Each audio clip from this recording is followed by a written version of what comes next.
안녕하세요.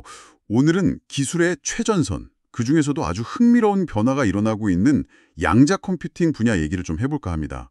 미국 정부가요, 일부 양자 컴퓨팅 회사에 자금을 지원하면서 그 대가로 회사 지분, 그러니까 주식을 받는 방안을 논의 중이라고 해요. 이게 마치 정부가 벤처 캐피털처럼 직접 투자에 나서는 그런 그림인 거죠. 아이온큐나 리게티 컴퓨팅, D-웨이브 퀀텀 같은 회사 이름들이 이제 거론되고 있고요. 또 퀀텀 컴퓨팅 주식 회사나 아톰 컴퓨팅 같은 다른 회사들도 뭐 비슷한 방식에 관심을 보이고 있다. 네, 그런 얘기가 들립니다. 자, 이걸 좀 더 깊이 들어가 봐야겠죠. 정부가 왜 갑자기 민간 기업의 주주가 되려고 할까요? 그리고 이 양자 컴퓨팅이라는 기술, 이게 대체 뭐길래 이런 파격적인 지원 방식까지 나오는 걸까요? 오늘 이 시간에는 정부의 이 새로운 전략, 그 배경과 속내는 뭔지, 또 이게 앞으로 기술 산업, 더 나아가서 우리 미래에 어떤 영향을 미칠 수 있을지 한번 파헤쳐 보겠습니다. 핵심은 이렇습니다. 아이온큐나 리게티 같은 회사들이 지금 상무부랑 협상을 하고 있는데요. 각각 최소 1,000만 달러, 우리 돈으로 한 130억 원 넘는 연방기금을 받는 조건으로요. 정부한테 회사 지분을 줄 수도 있다 이겁니다. 그러니까 단순 보조금이 아닌 거죠. 정부가 아예 투자자가 되는 거예요. 이 소식이 딱 나오자마자 시장이 바로 반응했어요. 관련 기업들 주가가 막 들썩였는데요. 미국 상장 주가 기준으로 아이온큐나 D-웨이브 퀀텀은 17%. 네, 17%나 올랐죠. 그리고 리게티 컴퓨팅은 14% 올랐고요. 퀀텀 컴퓨팅이랑 실스크는 10. 와, 아킷 퀀텀은 하루 만에 24%나 급등했다고 합니다. 이 숫자만 봐도 시장이 얼마나 이 가능성에 주목하는지 느껴지네요. 네, 시장 기대감이 정말 대단한데요. 여기서 우리가 좀 주목해야 할 점은 정부가 왜 이런 방식을 생각하게 됐냐는 거예요. 이게 뭐 갑자기 나온 얘기는 아니고요. 이전 트럼프 행정부 때부터 지금 하워드 루트닉 상부장관까지 계속 나왔던 얘기입니다. 공적 자금, 그러니까 세금이 들어가서 회사 가치도 높여주고 어떻게 보면 정부 인증, 딱지까지 붙여주는데 그러면 그 성공했을 때 이익도 정부, 다시 말해 납세자들이 좀 같이 나눠야 하는 거 아니냐 이런 목소리가 꾸준히 있었거든요. 그러니까 위험 부담만 지지 말고 성공했을 때 과실도 공유하자 뭐 이런 논리죠. 상당히 좀 기업가적인 접근 방식이라고 할 수 있겠네요. 사실 정부가 기업 지분을 갖는 게 이번이면 완전히 처음은 아닙니다. 몇 가지 사례가 이미 있어요. 가장 대표적인 게 지난 8월에 인텔하고 합의한 건데요. 정부가 인텔에 지원했던 약 90억 달러, 엄청난 규모죠. 이 보조금을 지분으로 바꾸기로 했어요. 그래서 거의 10% 가까운 지분을 확보해서 인텔의 최대 주주 중 하나가 됐습니다. 아, 인텔 사례가 있었군요. 90억 달러면 정말 큰 금액인데요. 그렇죠. 그리고 또 미국 내 몇 안 되는 히토류 생산업체 중 한 곳하고도 비슷한 거래가 있었고요. 에너지부 쪽에서는 리튬 스타트업에 대출을 해주면서 나중에 회사가 잘 되면 미리 정해둔 좀 유리한 가격으로 주식을 살 수 있는 권리, 이걸 워런트라고 하는데 이걸 확보한 사례도 있습니다. 뭐랄까 일종의 주식 매수 옥션 쿠폰 같은 거라고 생각하시면 좀 쉬울 것 같아요. 아, 인텔, 히토류, 리튬. 들어보기 정부 지분 참여가 아주 낯선 방식은 아니었네요. 근데요, 반도체나 자원과는 좀 다르게 양자 컴퓨팅은 아직 상용화 초기 단계잖아요. 훨씬 더 미래 기술인데 여기에 같은 방식을 쓰려는 거니까요. 단순 자금 지원을 넘어서 정부가 직접 투자자 역할을 하겠다. 이건 혹시 정부 역할에 대한 생각 자체가 좀 바뀌고 있다는 신호로 봐야 할까요? 특히 이런 전략 기술 분야에서요? 그럼 왜 하필 양자 컴퓨팅일까요? 이 기술이 대체 뭐길래 정부가 이렇게까지 적극적으로 나서는 걸까요? 여기서부터 정말 흥미로워집니다.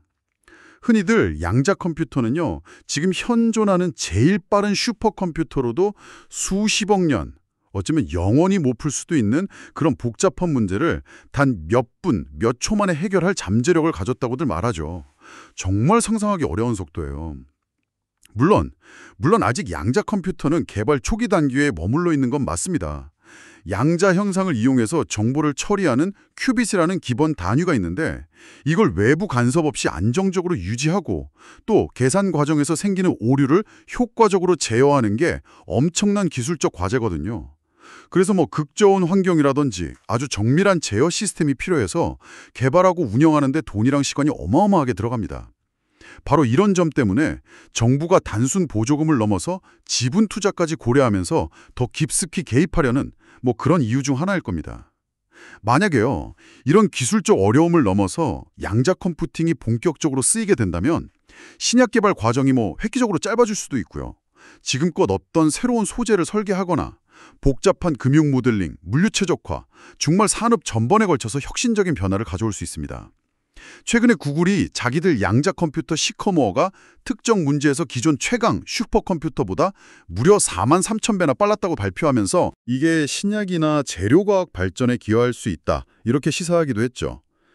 이게 진짜 현실이 된다면 와, 우리가 사는 세상이 지금이랑은 완전히 달라질 수도 있겠네요. 그렇습니다. 양자 컴퓨팅은 흔히 인공지능 AI랑 더불어서 미래 산업의 판도를 바꿀 게임 체인저로 인식되고 있어요. 그래서 미국뿐만 아니라 IBM, 마이크로소프트, 구글 같은 빅테크 기업들은 단연하고요.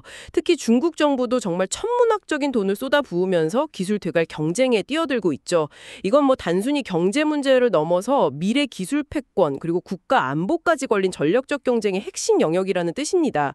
이런 좀 큰 그림에서 보면요. 미국 정부가 자금 지원 넘어서 지분 참여까지 고려하는 건 단순히 돈을 회수하겠다 이런 차원을 넘어서는 거죠. 국가적으로 중요한 이 기술의 발전 방향에 더 깊이 관여하고 필요하다면 영향력까지 행사하겠다 이런 의지로 해석할 수 있습니다. 그러니까 국가 전력 차원에서 양자 컴퓨팅 생태계를 주도적으로 키우고 경쟁 우위를 확보하려는 그런 포석인 셈이죠. 듣고 보니 기술 패권 경쟁이라는 더 큰 틀 안에서 봐야 하는 움직임이군요. 실제로 관련 기업들 주가가 최근에는 좀 조정을 받기도 했지만 올해 초까지만 해도 무섭게 올랐던 걸 보면 시장 역시 이 기술의 장기적인 잠재력에 대한 기대가 얼마나 큰지 알 수 있는 대목입니다. 단기적인 주가 변동과는 별개로요. 미래를 바꿀 기술이다, 이런 인식은 여전한 것 같아요. 그럼 이 논의를 실제로 이끌고 있는 인물은 누군가요? 바로 폴 다바르 상무부 부장관이라고 하는데요. 이분 이력이 좀 흥미롭더라고요. 과거에 양자 컴퓨팅 관련 회사에서 임원을 지냈고 에너지부에서도 일한 경력이 있다고 합니다. 그러니까 기술이랑 정책 양쪽을 다 하는 분인 거죠. 다만 상무부 쪽에서는 다바르 부장관이 예전에 공동 창업하고 CEO까지 맡았던 보어 퀀텀 테크놀로지라는 회사는 이번 지원 대상이 아니라고 딱 선을 그었습니다. 혹시 이에 상충 논란 같은 거 생길까 봐 미리 차단하려는 의도로 보이네요. 기업들 반응은 어떤가요? 좀 온도 차이가 느껴지는 것 같은데요. 퀀텀 컴퓨팅 주식회사 CEO인 로버트 립트는 정부의 지분 참여 가능성에 대해서 매우 흥미롭다, 엑사이팅, 이렇게 긍정적인 반응을 보였고요. 리게티 컴퓨팅 대변인도 자금 지원 기회에 대해 정부랑 계속 논의하고 있다, 이렇게 밝혔습니다. D-웨이브의 정부 관계 책임자인 앨리슨 숄츠는 좀 더 구체적으로 정부가 가진 어려운 문제들을 자기들 시스템으로 해결해주고 정부는 투자 수익을 얻어가면 좋겠다, 이런 입장을 내비쳤어요. 반면에 아톰 컴퓨팅이나 아이온큐 같은 회사들은 아직 공식적인 입장을 내놓지 않고 있습니다.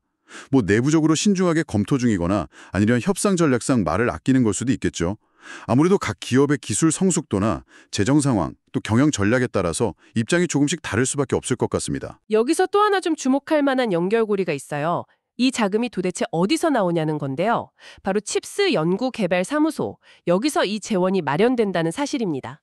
루트닉 상무장관이 2022년에 만들어진 칩스법 자금 운용 방식을 개편하면서 이 사무소를 새로 만들었거든요. 칩스법이요. 그거 원래 반도체 지원법 아니었나요? 맞습니다. 칩스법은 원래 미국 내 반도체 생산 시설 늘리고 관련 연구개발 촉진하려고 만든 법안이죠. 그런데 이 예산의 일부가 반도체를 넘어서 양자 컴퓨팅이라는 또 다른 첨단 기술 분야로 흘러 들어간다는 점이 상당히 흥미롭습니다. 이건 뭐냐면 반도체 정책이랑 양자 컴퓨팅 지원이 따로 노는 게 아니라 미국의 전반적인 첨단 기술 경쟁력 강화라는 큰 틀 안에서 서로 연결돼서 추진되고 있다. 이걸 보여주는 거죠. 한정된 자원을 어떻게든 전력적으로 배분하려는 정부의 의도가 좀 엿보이는 대목입니다. 그리고 최근에 이 사무소가 이전 행정부에서 지원했던 다른 기술 연구 프로그램들에서 수십억 달러를 회수했다는 소식도 있었거든요. 이렇게 확보한 재원을 양자 컴퓨팅 같은 새로운 우선순위에 투입하려는 움직임으로도 해석해 볼 수 있겠습니다. 그렇군요. 반도체 부흥 자금이 양자 컴퓨팅으로 연결되는 거군요. 기술 정책이 되게 유기적으로 움직이는 느낌이네요. 근데 이 거래들이 아직 확정된 건 아니라고 하셨잖아요. 그럼 최종적으로는 어떤 형태로 계약이 이루어질 가능성이 있을까요? 지분 말고 다른 방식도 있나요? 네, 맞습니다. 아직 협상이 진행 중이라 최종 결과는 얼마든지 달라질 수 있어요. 상무부가 공개한 자금 지원 신청 관련 문서를 보면요. 정부가 대가로 받을 수 있는 게 단순히 지분 에퀴티만 있는 건 아닙니다. 아까 말씀드렸던 워런트, 그러니까 주식 매수 선택권 외에도 개발된 기술에 대한 지식재산권 라이선스를 확보한다거나 기술 사용료, 즉 로열티를 받는다거나 아니면 회사 수익의 일부를 공유하는 방식, 이런 다양한 옵션들이 명시되어 있어요. 따라서 최종 계약이 어떤 형태로 딱 정해질지, 예를 들어 정부가 가져갈 지분율은 얼마가 될지, 만약 워런트가 포함된다면 그 행사 조건은 어떻게 될지, 이런 것들이 앞으로 중요한 관전 포인트가 될 겁니다. 정부의 영향력 범위와 기업의 경영 자율성 사이에서 어떤 균형점을 찾을지, 또 납세자의 이익은 어떻게 보장할 건지, 이런 세부 조건에 따라서 이번 시도의 성격이나 파급력이 크게 달라질 수 있겠죠. 어쩌면 협상 결과에 따라서는 정부 역할이 단순 투자자를 넘어서 기술 개발 방향에 더 직접적인 영향을 미치는 파트너가 될 수도 있고요. 네, 정말 다양한 가능성이 열려 있는 거네요. 자, 정리를 좀 해보면 미국 정부는 인텔 사례 같은 다른 산업에서의 경험을 바탕으로 양자 컴퓨팅이라는 이 미래 전략 기술 분야에서 단순히 돈만 지원하는 역할을 넘어서 직접 투자자로서 참여하는 새로운 모델을 시도하고 있다. 이렇게 볼 수 있겠네요. 이건 기술 혁신의 위험과 성공의 과실을 함께 나누겠다는 의도도 있고 동시에 국가적으로 중요한 기술 개발을 더 적극적으로 이끌어가겠다는 어떤 전략적 판단이 깔린 것으로 보입니다. 이 새로운 시도가 우리에게 던지는 질문은 뭘까요? 네, 거시적으로 보면요. 이건 국가 안보나 경제 경쟁력과 직결된 핵심 산업 분야에 대해서 정부가 이전보다 훨씬 더 적극적인 역할을 하려는 어떻게 보면 세계적인 추세와도 맞닿아 있는 것 같아요. 공적 자금을 투입하는 만큼 그냥 비용 지원으로 끝나는 게 아니라 잠재적인 수익까지 확보하려는 시도이면서 동시에 기술 발전의 방향성에 대한 통제력도 좀 높이려는 움직임, 이렇게 해석할 수 있습니다. 물론 이게 다 좋은 점만 있는 건 아니겠죠. 우려되는 부분도 분명히 있습니다. 정부가 특정 기업의 주주가 될 경우에 기업 경영의 자율성이 좀 침해되거나 혁신이 저해될 수 있다. 이런 우려도 제기되고요. 또 어떤 기업을 어떤 조건으로 지원할지 결정하는 과정에서 혹시 정치적인 입김이나 특혜 시위가 생길 가능성도 배제할 수는 없겠죠. 정부 개입이 오히려 효율적인 자원 배분을 왜곡할 수도 있고요.